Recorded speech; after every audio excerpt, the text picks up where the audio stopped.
If everybody knew where they came from, like this person knew they came from Ghana, this person knew they came from Kenya, trust me, black people would feel a lot better. And they would feel like they would feel a lot more a part of the world. That's right. I was talking to one of the guys, and I met him we were swimming outside public beach. We became friends, and then he told me that you're a different kind of black. You're not like the black that I know. Yeah. Then I was like, what do you mean the black that you know? It's like the African Americans black, they are more like gangsters, and they are more like dangerous compared to you guys are like hardworking. And I was like, huh, really? Yeah. Africans, I have to speak on Africans. Africans tend to also call African Americans lazy, which is not good. Actually, dear Africans, if you're part of that team that calls African Americans lazy, you really don't know what it means to live in a country as a slave, like far away from your home. And I have to say that African Americans were brought here as slaves. They don't even know where they're from. Yeah. They know that they're from the continent, but they don't know where. Yeah. But we as Africans were so privileged because I know that I'm from a certain village in Kenya. And then we come here and then we expect them to behave like us. It just doesn't work out. If you're black in America, you don't have like you don't have a backbone. You don't have like you don't have like an ancestral backbone. Every single person, obviously the same can be true for white people, but way more white people know, oh, I'm Scottish, I'm English, this or that. And also white people are on like the hierarchy of, they have power. And they don't even really need that. But if you take people, so all of this whole conversation just goes back to slavery and how they separated us. Like, why are we even having this conversation? Was because white people separated us by design. There's a reason they didn't teach us about there's a reason they got rid of our last names and our names and made it white. For sure. Just so that this would happen. Oh, for sure. So we're seeing the side effects of slavery right now. Anybody can just kind of be like, oh, I'm African, I'm from here, I'm from there. But you don't know where. But if you don't know where, you feel lost. I see that. And that's why I decided to take Nas to Africa. Hey, what's up everybody? This is Blazey. Welcome again to another episode, Blazey Afrika TV. Let me call it Blazey Afrika TV. So one of the best things I like to do is actually to do videos like this that I'm really passionate about. Actually, like today, I am bringing you a guest that you guys have seen before. You saw him in Kenya when I was doing my safari tours and stuff, Mr. Nasir Davis.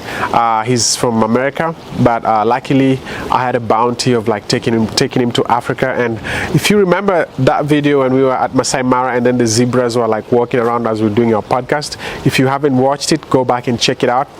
I ended up reuniting with him in the United States. He lives in Las Vegas. So currently I'm in Vegas, and we decided to do another awesome topic, which this time is always candid. We tend to touch the things that happen to us on real life, on daily basis, without having any filters. And the topic for today is, why do many Africans in America tend to have more privileges than African Americans who've lived here, who have gone through so much experience?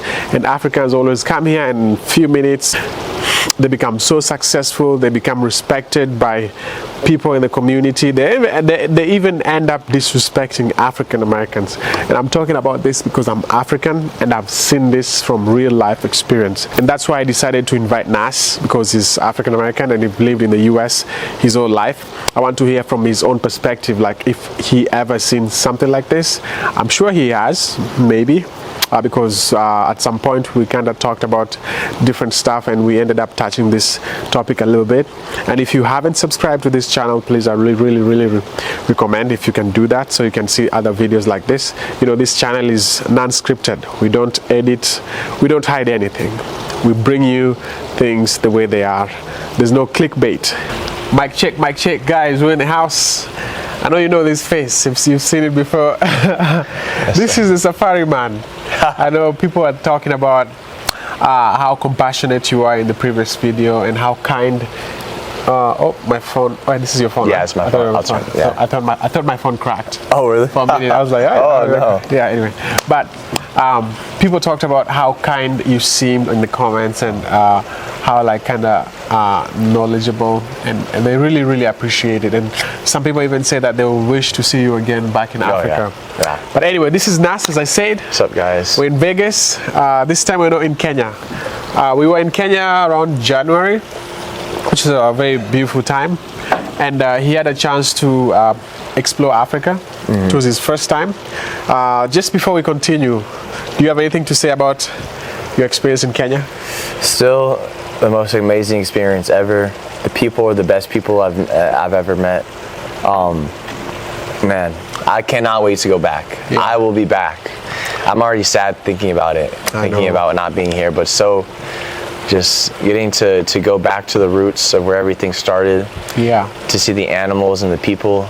It's just And the culture. the culture, The food. the sightseeing. We saw the most amazing sights. Like Yeah. it's so beautiful. Wow. So freaking beautiful. Actually, I'm African. I live in Africa, but still, I also miss it. I know, I've gone back to Kenya since we were together. We went back. Since I went with you. I've gone back again, and I will never ever get enough. And I feel like for me, every time I leave Africa, I tend to miss it so bad, even if I was born there. Yeah. So, but anyway, so I've been in the US for a while, and I think I can consider myself, I won't consider myself successful the way I might think. Maybe I'm successful in terms of connections and friendship, but also in a way I've been successful with like having an easy life.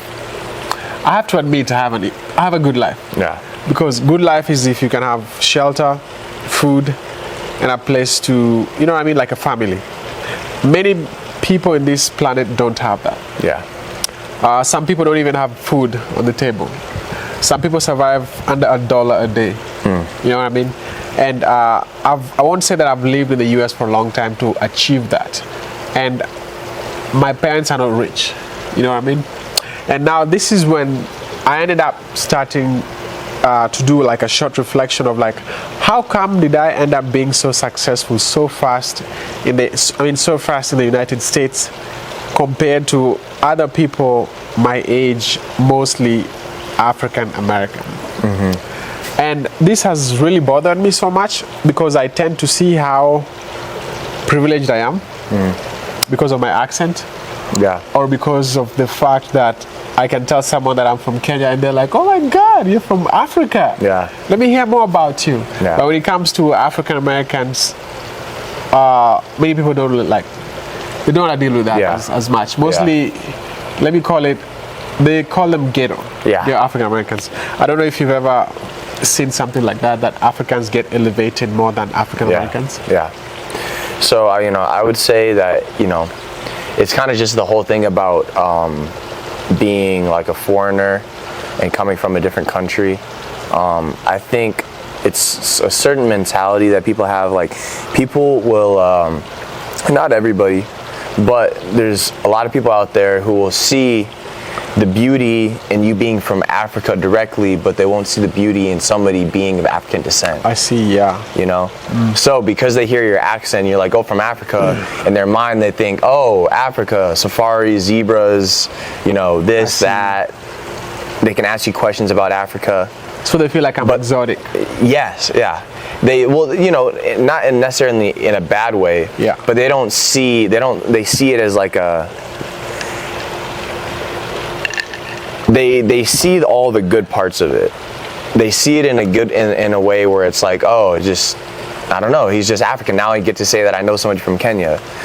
But if someone like me were to talk to that, and this is not everybody, this is just a certain group of people we're talking about, but these certain type of people, they'll see me, and then especially if I have like what people would say like more of like a hood accent, or they would say that I'm like from the ghetto or the hood or whatever. They would see that, and then they would see less of they don't see the beauty in you being black. They see the beauty in you being from a different country. I see.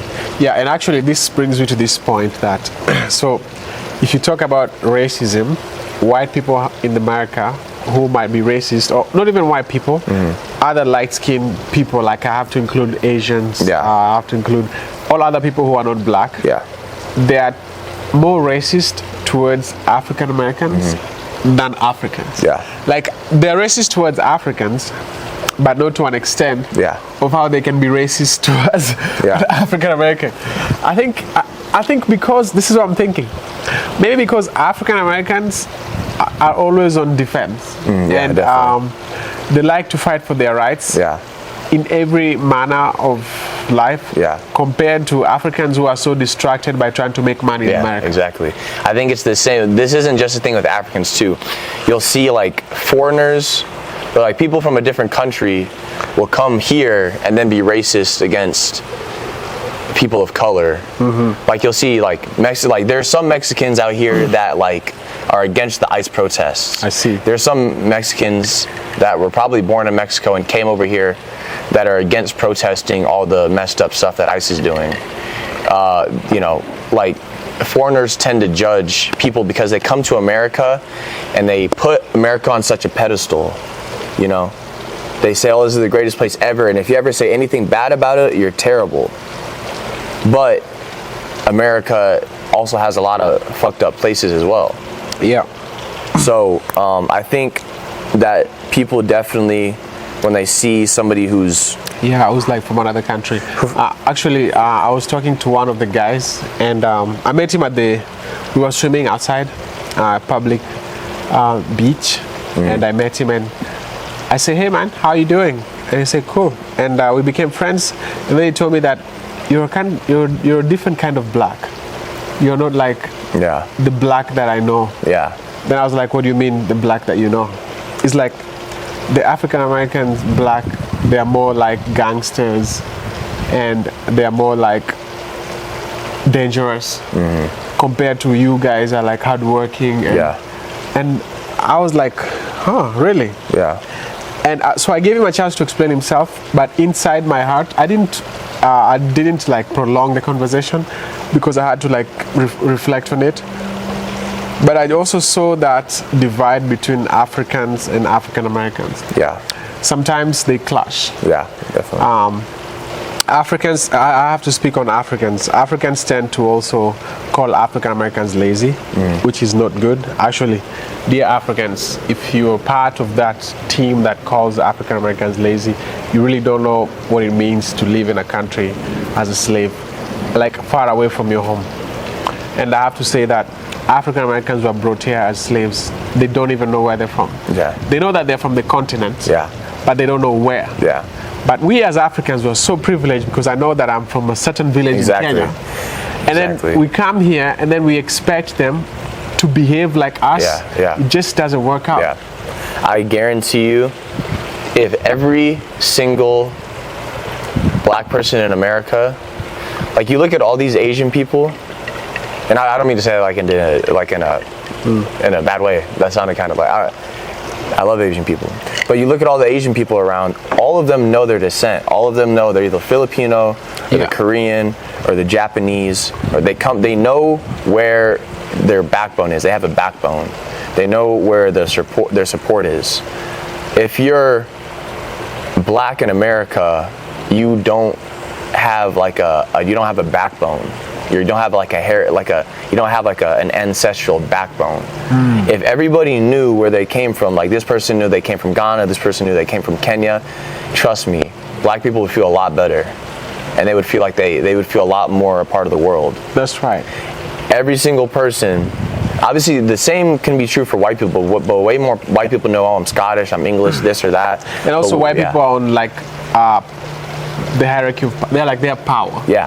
And they don't even really need that. But if you take people, so you know, all of this whole conversation just goes back to slavery and how they separated us. Like, why are we even having this conversation? Was because white people separated us by design. There's a reason they didn't teach us about there's a reason they got rid of our last names and our names and made it white. Just so that this would happen. For sure. So we're seeing the side effects of slavery right now. You know, anybody can just kind of be like, oh, I'm African, I'm from here, I'm from there. But you don't know where. But if you don't know where, you feel lost. I see that. And that's why I decided to take NAS to Africa. That's one of my biggest things. Like I felt like it would be so amazing to take African American person back to the continent so that they can feel like they're back home. And also let me address the main problem. The main problem is the racist white person, or colonizers as we can call him, is the one who ended up dividing Africans and African Americans, because they went to Africa and then they told Africans that those African Americans or those black people in the United States, they're lazy. You guys come there, come to America, we'll give you guys opportunities and let them just do drugs and do kind of crazy stuff. And then they went to the African Americans and then they told them, yo, those Africans, they sold you. They are the ones who are like selling you guys. So they made us fight. And because I'll say that many Africans are more whitewashed than African Americans. Like you find many Africans try to act white in so many occasions, compared to how I've seen African Americans or black people in America. They'll be black. They don't need to act white. To have a space in the community. You know what I mean? But many Africans like to act white so that they can have like a higher status. And actually, study says that Africans prefer not to marry African Americans. They rather marry a white woman over an African American. Or any other race. Definitely. Which is crazy. I think that one of my favorite thing to hear when I was in Africa is how like little African kids were like they love like black culture and like rappers and stuff. I love to hear that, and that's what we need as a people. People from young kids here should look up to all the amazing like the amazing culture and the amazing people of Africa, and then little African kids should look up to the amazing culture and the amazing people of African Americans, and we need to connect it that way. Also, also I have to say that I just have to tell you this, like before I came to America, the picture I had of African Americans was completely shocking, because the way African Americans are portrayed in the media outside this country, it's rap, women, drugs, and fancy stuff. So if you're in the village in Africa, you just think that, okay, this is how they live their lives. And then another thing that they add is violence, gun and stuff like that. So I was like, why do they live like that? And then I ended up meeting very learned, very well, how can I call it? I don't know how to put it. And I ended up meeting some very influential African Americans. And I was like, wow, so they exist?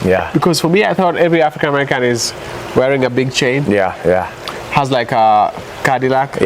And they don't have money in the bank saved. They just like to spray it on women who are working. And everybody's trying to write a music. Or play basketball. Jesus Christ. And I was like, wow. And the family values. Actually, I have to say this too. I don't know about this, but Africans always look down towards African Americans when it comes to family values, because African Americans, this is what statistics says. I won't say that I believe in it, because I haven't looked at it, that the African American family is broken. Like it's so hard to find father, mother, children living together. Like it's always baby mama, baby daddy. But when it comes to Africa, in Africa, if you have a kid, if you make anybody pregnant, you marry them. It's like game over for you. So I don't know if that's true according, like, can you say something about that? I would say this isn't even just like I would say realistically, the truth is that the family situation in the African American community is not the best when it comes to poverty. Like, the situation like with the more the lower income types of situations. Like fatherlessness is a giant thing in the black community, and that's a real problem. But obviously, the culture is in a certain way and fucked up. But it isn't just black people. It's any low income situation you're gonna run into people like that. It doesn't matter if you're black, but it is true that when it comes to the family stuff, the black community is not in the best situation, and that does have a big thing to do with fatherlessness. And someone say that it was invented by the idea of feminism. Yeah. Like in the 60s, because feminism was founded by. Well, there's a black woman who was fighting for rights of women, and then the white women came and took over, and then they turned it. It's like something to fight men with, and they made African American families stay away from their husbands. Yeah. And like, you know what I mean? Yeah. And then along the way, it just crashed. Yeah. And actually, now white people, I'm sorry white people, but white people are trying so hard now to have kids. Yeah. Because they're the ones who never wanted to have like kids. Yeah. And now their population is going down, according to statistics. And also they're afraid of interracial relationships, because white people used to consider mixed race people as black, because you only had to be white for you to be considered white. And now we're getting so many black people. Yeah. And the white race is getting lower and lower. Yeah. And now they're trying to encourage their other white people to have more kids. But anyway, if I go back to the point of family, I learned that this was invented by white feminists that was channeled towards African American homes, and then the African American women were taught that fight with your husband is not treating you well, and then they clashed. And then, you know, like also money wise, the black man was not able to provide for his family because of how the system was structured, and then that's how it broke up. So my perspective on it is that the reason for the family situation when it comes to black people being the way it is the roots go to slavery, because the whole family situation in slavery was fucked up. Your family with the slaves that you're with, right? You don't come from a long lineage, right? So let's say that two people meet, right? A black dude and a black woman, they have a kid. For whatever reason, the black dude isn't in the kid's life of the son. Well, surprise, the black mother didn't have a father in her life, and that kid doesn't have a grandpa, and the black dude who had this kid didn't have a father in his life, so there's no grandpa for that kid, and the cycle goes on and on and on.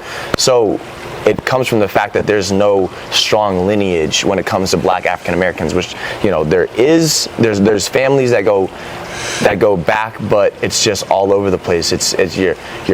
We're not talking. I can't be like, oh, my great grandpa had a farm in Ireland, and I know all. They had the same last name for years. We don't have that. We have.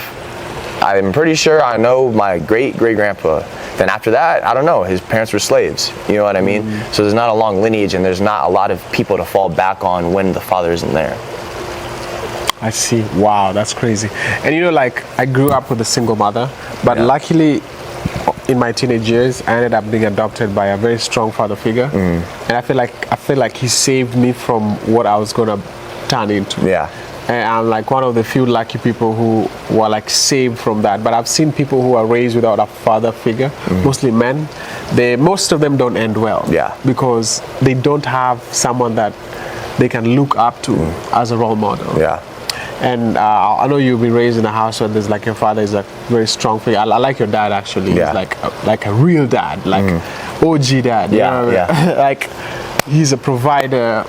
He's there for the kids and family, and he's so attentive. He's so fun, and not many people, not many black men in America tend to have that. Yeah.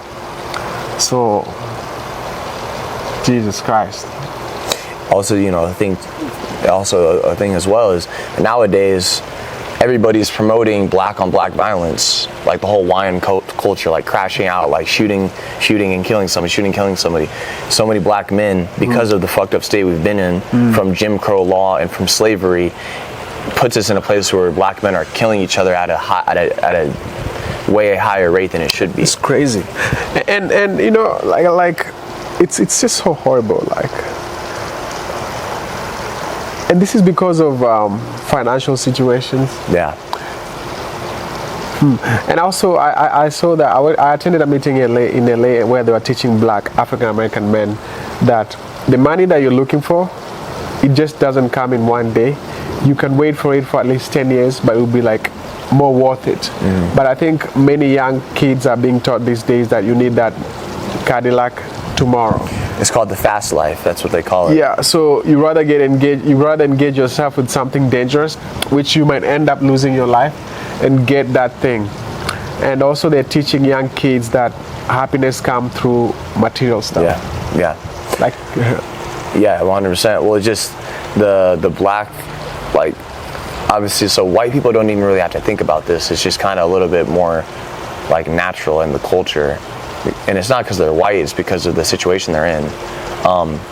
But like I said, black people don't have a strong backbone when it comes to the family stuff. Everybody, like I said, is promoted to get this and that, but they aren't taught how to think ahead for the future and how to think about doing it in a way where you're not going to end up dead or in prison.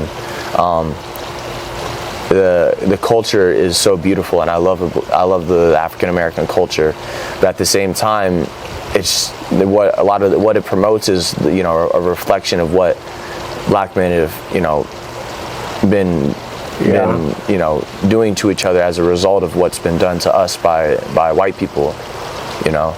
Wow. And to Africans, this is a warning.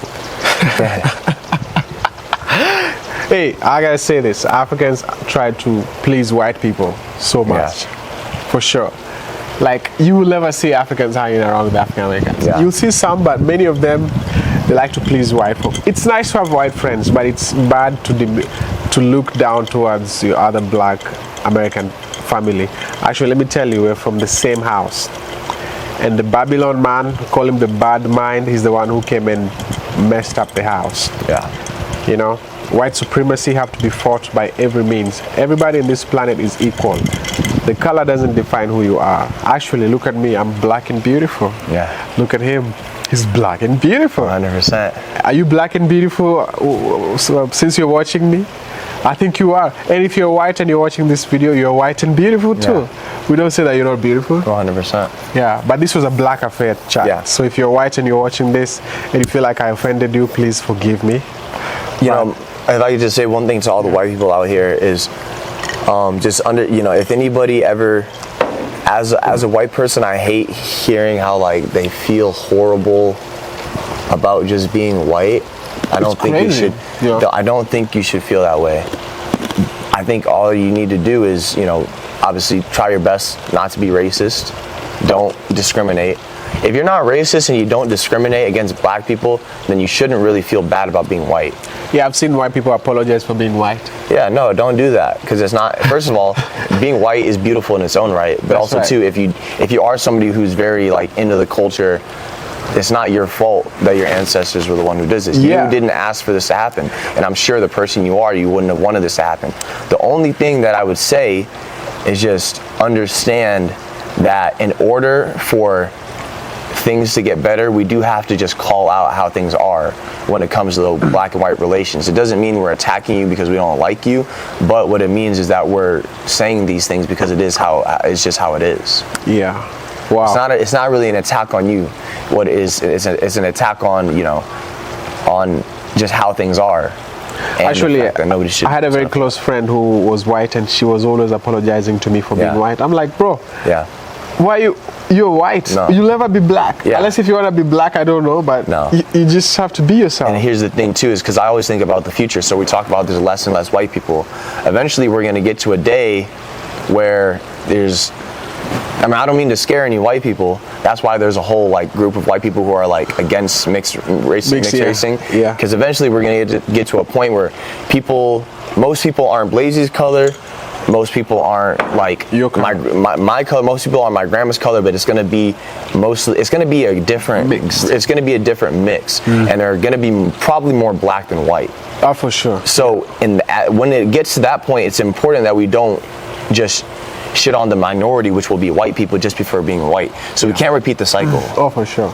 You know, and I think that's why some white people are afraid, as you say, Yeah. that they're losing white people in the planet. Yeah. Because if white person is mixed with something, they lose being white. Yeah. They become something else. Yeah. And this is what they invented themselves. Black people never invented that. Like if you're like a drop of black, you're black. yeah, They don't want you. Yeah. They're like, no. You are not white, you're black. You're a drop of something. Like look at what they did to Obama. Obama is half black and white. Yeah. But everybody was just so focused on his black side. and I think where the reason for that is because